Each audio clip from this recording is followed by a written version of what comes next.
ராமானுஜரும் சீடர்களும் அப்படியே மேற்கு தொடர்ச்சி மலை வழியாக போகிறா காடு வழியெல்லாம் போகிறா. மலை ரொம்ப கஷ்டப்படுறா.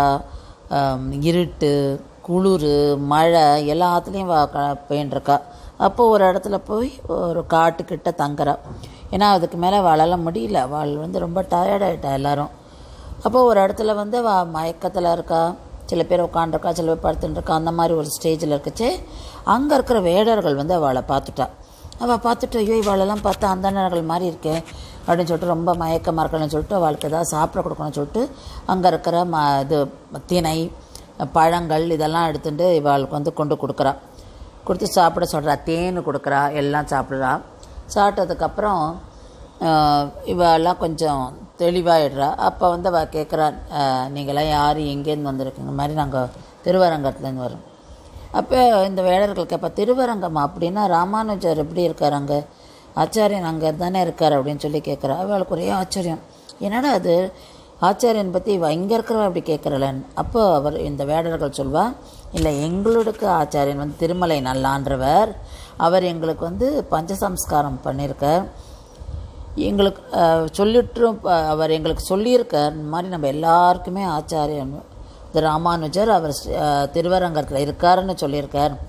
எங்களுக்கெல்லாம் ரொம்ப ஆசையாக இருக்குது அவரை பார்க்கணுன்னு அப்படின்னு சொல்லு. அப்போ தான் அவளாம் சொல்வாள், இவர் தான் ராமானுஜரை காமிச்சு சொல்வாள், இவர் தான் ராமானுஜர் நம்மளுடைய ஆச்சாரியன் அப்படின்னு. அவளுக்கு அவ்வளோ சந்தோஷமாக இருக்குது. அவள் அப்படி உபசாரம், அப்படி எல்லாரும் சேவிக்கிறா. அவளுக்கு என்ன பண்ணுறதுன்னு தெரியல. அவள் இந்த மாதிரி நமக்கு ஒரு பாக்கியம் கிடைக்குமான்னு அவ்வளோ சந்தோஷமாக. ராமானுஜருக்கு அதை விட சந்தோஷம். எங்கேயோ இருக்கிறவா அவளுக்கு இவ்வளோ விஷயங்கள் தெரியறது அப்படின்னு சொல்லிட்டு, ஸ்ரீ வைஷ்ணவத்தை பற்றி இவெல்லாம் இவ்வளோ தூரம் கற்றுன்ருக்காளேன்னு சொல்லிட்டு அவருக்கு சந்தோஷம். அதுக்கப்புறம் இந்த வேடர்களை என்ன பண்ணுறா, அவளை ஏன்னா அவள் இன்னும் சாப்பிடலை, அதனால் அவளுக்கு எதானா சாப்பிட்றதுக்கு சாதம் அந்த மாதிரிலாம் கொடுக்கறதுக்கு. அதனால் அவள் பக்கத்தில் இன்னொரு கிராமத்துக்கு அதில் ஒரு வேடன் ஆஷன் போகிறான். ஏன்னா அங்கே ஒரு வைஷ்ணவர் வீடு இருக்குது, நீங்கள் அந்த வீட்டில் தங்கிக்கலாம், தங்கினீங்கன்னா அங்கே சாப்பிடலாம் அப்படின்னு சொல்கிறா. ஸோ அடுத்த ஊருக்கு போகிறா, சால கிராமம் போகிறா. அதுக்கப்புறம் தொண்டனூர் போகிறா. இந்த மாதிரி இப்போ அடுத்தாப்பில் ஒரு வைஷ்ணவர் வீட்டில் போய் தங்க போகிறா, அந்த நீலகிரி மலை தொடரில். அடுத்ததாக எல்லாருமா கொங்கில் பிராட்டி என்ற ஒரு அம்மையாரோட வீட்டுக்கு வரா. இங்கே அவள் சாப்பிட்றதா இருக்கா. அதனால் அவள் அப்படி உபச்சரிக்கிறா. எல்லாரையும் கொண்டு எல்லோரும் சாப்பிடணும் அப்படின்னு சொல்லிட்டு நான் அவளுக்கெல்லாம் சாப்பாடெல்லாம் ப்ரிப்பேர் பண்ணிட்டுருக்கா. அவளை அண்ணா அழகாக அவளை உபச்சரித்து எல்லாம் பண்ணிட்டுருக்கா. அப்போது அவளே சொல்கிறா, எனக்கும் ராமானுஜருக்கும் சம்பந்தம் உண்டு அப்படின்னு சொல்கிறா. அப்போ இவளுக்கும் ஆச்சரியமாக இருக்குது, எங்கேயோ இருக்கா இவளுக்கு இப்படி சம்பந்தம் அப்படின்னு நினைக்கிறா. அப்போது அவள் எல்லாம் சாதம்லாம் பண்ணதுக்கப்புறம் ஒரு பெட்டியை திறந்து பெருமாளுக்கு கண்டரோலை பண்ணிவிட்டு இவளுக்கு சொல்கிறா. அப்போ அவளுக்கு ஒரு சந்தேகம் வருது. ராமானுஜர்கிட்ட சொல்கிறார், என்னன்னு பார்க்கலாம், என்னவா இருக்கும் பெட்டிக்குள்ளேன்னு பார்த்தா, அந்த பெட்டிக்குள்ளே என்ன இருக்குன்னா ஒரு பாதுகை வச்சுட்டுருக்கா. அந்த பாதுகை ஏது அப்படின்றத அவள் சொல்கிறா. அவள் முன்ன பஞ்சம் ஜாஸ்தியாக இருக்குச்சு, இங்கேருந்து அவள் ஸ்ரீரங்கத்துக்கு வந்துட்டாலாம். திருவரங்கத்தில் அங்கே தங்கியிருந்தாலாம். அப்போ அங்கே தங்கியிருக்கும்போது தினம் போய் ராமானுஜர் இருந்த இடத்துல போய் அந்த வாசலில் நின்று இவரை பார்ப்பாளாம், இவர் சொல்கிறதெல்லாம் கேட்பாளாம். இவர் உபன்யாசம் பண்ணுறது அதெல்லாம் கேட்டு போகலாம்.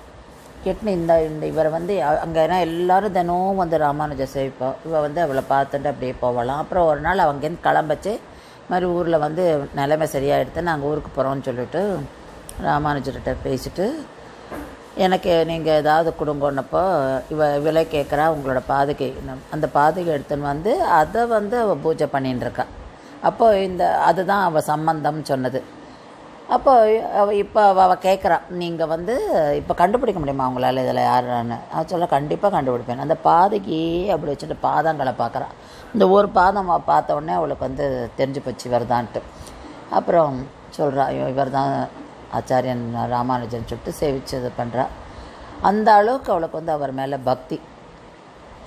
ஸோ அங்கே இருந்துட்டு அவளும் ரொம்ப சந்தோஷப்படுறா. இவளுக்கு தன்னால் இந்த அளவுக்கு பண்ண முடிஞ்சுதே அப்படின்னு சொல்லிட்டு. அதுக்கப்புறம் அடுத்த ஊருக்கு கிளம்பி போகிறா. அந்த அடுத்த ஊருக்கு கிளம்பி போகிறது சால கிராமம். அதாவது இங்கே இருந்துட்டு வன்னி புஷ்கரணி, அதுக்கப்புறம் சாலக்கிராமப்புறா, அதுக்கப்புறம் தொண்டனூர் போவாள். இப்போது சால கிராமத்தில் இவள் வந்து வடுக நம்பி அப்படின்ற ஒரு தவசீலரை பார்க்குறா. இந்த வடுக நம்பியும் ஒரு பிராமணர், அவர் ஆந்திர பூர்ணர்னு அவருக்கு பேர். அவர் கல்யாணம் ஆகாத பிரம்மச்சாரி, அப்படி ஒரு ஒழுக்கசீலர் அவர். அவர் வந்து ராமானுஜர்கிட்ட அவர் ராமானுஜர் பார்த்த உடனே அவருக்கு அப்படி அவருடைய பக்தியும் அந்த மரியாதையும் அதை பார்த்துட்டு ராமானுஜர் வந்து அவரை சீடராக ஏற்றுக்கிறார். ஸோ அதுலேருந்து அவர் வந்து இவரோடையே தான் இருக்கார். அந்த தன்னுடைய கைங்கரியம் ஃபுல்லாக, தன்னோட வாழ்நாள் கைங்கரியம் எல்லாமே இவருக்காகவே இருந்துடுறார் அவர். ஸோ அவருக்கு பேர் தான் முதல்ல அவரோட பேர் ஆந்திர பூரணர், அப்புறம் அவருக்கு வந்து வடுக நம்பி அப்படின்ற பேர் வருது. வடுக நம்பியும் இவாளுடைய கிளம்பி அடுத்த ஊருக்கு போகிறான். ராமானுஜர் எல்லா சீடர்களோடும் மேற்கொண்டு அவளோட பயணத்தை தொடர்ந்து இப்போ தொண்டனூர் அப்படின்ற இடத்துக்கு வந்துட்டான். சால கிராமத்தில் கொஞ்ச நேரம் தங்கினா, அதுக்கப்புறம் தொண்டனூர் வந்துட்டேன். இங்கே தொண்டனூரில் அவரால் ஒரு மிகப்பெரிய ஏரியே உருவாக்கப்பட்டது. அங்கே இடத்துல எல்லோரும் தங்கிடுறா. அந்த தொண்டனூர் ஏரியில் தான் அவர் தினம் அனுஷ்டானங்களும் செய்துண்டு வருவார். அந்த ஊரில் அப்போது அந்த ராஜ்யத்தை ஆண்டவன் வந்து ஒரு சமண மதத்தை சேர்ந்த விட்டல தேவராயன்ற ராஜா. அவனோட பொண்ணுக்கு வந்து பேய் பிடிச்சிருந்தது. அப்போ எல்லாரும் சமண துறவிகளும் வரா. ஆனால் அவளாலெல்லாம் ஒன்றுமே அந்த பேயை ஓட்ட முடியல. அப்போ ராமானுஜர் அவர் தானே போயிட்டு அந்த பேயை ஓட்டிடுறார். அதனால் அந்த ராஜாவுக்கு வந்து அவ்வளோ பிடிச்சி போச்சு ராமானுஜர். அவன் வந்து வைஷ்ணவனாக மாறிடுறான். அவனோட பேர் வந்து விஷ்ணுவர்தனன் அப்படின்று மாற்றி விடுறார். இந்த விஷ்ணுவர்தனன் அது மாறினதுனால அந்த மீதி சமணர்கள்லாம் வந்து ராமானுஜர் மேலே கோவம் அவளுக்கு. அப்போ அவள் எல்லோரும் எதுக்குறா. அப்போ ராஜா சொல்லிட்டான், உங்களாலலாம் பண்ண முடியாதது அவர் பண்ணியிருக்கார், அவர்கிட்ட தெய்வ சக்தி இருக்குது, நான் அவர் பின்னாடி தான் போவேன். உங்களால் முடிஞ்சால் அவளோட நீங்கள் வந்து அவரோட வாதப்போர் வச்சுக்கோங்க, ஜெயிச்சு பாருங்க அப்படின்னு சொல்கிறார். இப்போ வாதப்போர் நடக்கும்போது எப்படி நடந்தது அப்படின்னா, ஒரு பக்கம் ராமானுஜர், இந்த பக்கம் இவாளான் சமணர்கள் அத்தனை பேர், நிறைய பேர், அதாவது ஆயிரக்கணக்கில் வரா. ஏன்னா இவரை வந்து இந்த ஸ்ரீ வைஷ்ணவ சித்தாந்தத்தை விடக்கூடாது அப்படின்னு சொல்கிறதுல அவர் ரொம்ப தீவிரமாக இருக்கிறனால நிறைய பேர் வரா. ராமானுஜர் அந்த பக்கம் நடுவில் திரை. இப்போ எல்லோரும் வாதத்துக்கு வர. அப்போ இந்த பக்கம் இருக்கிறவாள்லாம் பண்ணும்போது ராமானுஜர் பக்கம் பார்த்தா ஒரு 1000 தலை கொண்ட ஆதிசேஷ வடிவத்தோடு இருக்கிறது அவருக்கு தெரிஞ்சுதான். அவள் எல்லாரும் அப்படி பார்க்குறா. அவர் அந்த உருவத்தில் எடுத்துட்டார். அந்த உருவத்தை எடுத்துட்டு இவளோட வாதாடுறார், வென்றுடுறார். அதனால் எல்லாருமே ஸ்ரீ வைஷ்ணவத்துக்கு மாறிடுறா. அவள்லாம் சமணத்துலேருந்து ஸ்ரீ வைஷ்ணவத்துக்கு மாறுறா. ஸோ இந்த மாதிரி அவர் அங்கே அந்த கைங்கரியங்கள்லாம் பண்ணிட்டுருக்கார். அப்போ ஒரு நாள் அவர் எதிர்க்க இருக்கிற மலை இருக்குது, அந்த மலைக்கு பேர் யதுகிரி.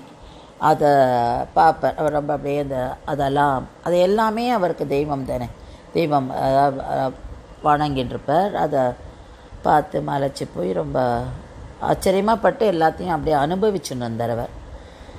அப்போது அந்த யதுகிரி மலைக்கிட்ட இன்றைக்கி வந்து நம்ம சொல்கிற மேல்கோட்டை அப்படின்ற இடம் அங்கே இருந்தது. யதுகிரி என்னும் யாதவாத்ரி என்ற பெயர் இருக்குது. இல்லை அந்த மலையே இன்றைக்கி மேல்கோட்டை அப்படின்ருக்கு. ஏன்னா இன்றைக்கி மேல்கோட்டையில் பார்த்தோன்னாக்கா அந்த மலை மேலே ஒரு கோவில் ஒன்று நம்ம பார்ப்போம். ஸோ அந்த இடத்துல அந்த கோவிலில் திருநாராயண பெருமாளை பிரதிஷ்டை பண்ணுவா யாருன்னா பிரம்மாவோட மைந்தர்களான சனகனும் சனந்தன், இவா 2 பேரும் தான் அந்த திருநாராயண பெருமாளை அங்கே பிரதிஷ்டை பண்ணியிருந்தா. அதே நேரத்துக்கு காலப்போக்கில் அந்த மண் படிஞ்சு போயிடுது. அந்த மலைக்கு கீழே இருக்கிற தொண்டனூரில் தான் இவர் ராமானுஜர் இருந்தார். அப்போ ஒரு நாள் அவருக்கு திருமணம் கட்டி தீர்ந்து போயிடுது. அதனால் அதை வந்து தேடணும், அவருக்கு திருமணம் இல்லாமல் இருக்க முடியாது. அப்போ பெருமாளே அவருக்கு வந்து கனவில் வந்து சொல்கிறார், இந்த மாதிரி நீ வந்து இந்த கல்யாணி புஷ்கரணி கரைக்கு இப்போ மலையில் ஏறினா கல்யாணி புஷ்கரணி கரை இருக்கும், அதுக்கு வா அங்கே கிடைக்கும் அப்படின்னு சொல்கிறார். அந்த ராஜாவும் இவளுக்கு ஹெல்ப் பண்ணுறான்.